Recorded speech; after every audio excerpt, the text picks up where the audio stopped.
Sa mga nagtanong at nag-PM sa akin kung anong proseso ang ginawa ko sa buto ng abukado. Ang buto ng abukado kasi ay mahusay na panglunas ng hypertension at diabetes. Ang buto nito ay nagtataglay ng unsaturated mataba acid.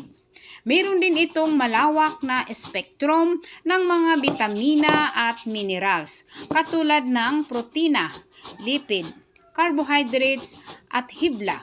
Mayaman sa vitamin A, B1, B2, B3, vitamin C, E at folic acid. Naglalaman rin ng calcium, zinc, potassium, sodium, phosphorus, iron, copper, cobalt at lead.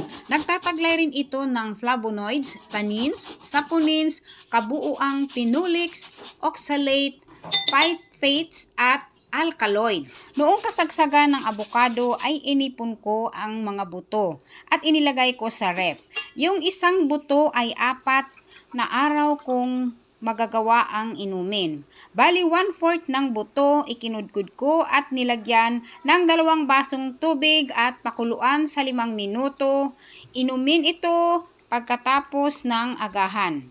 Ang lasa nito ay medyo mapait na mapakla. Inumin ng mainit-init pa.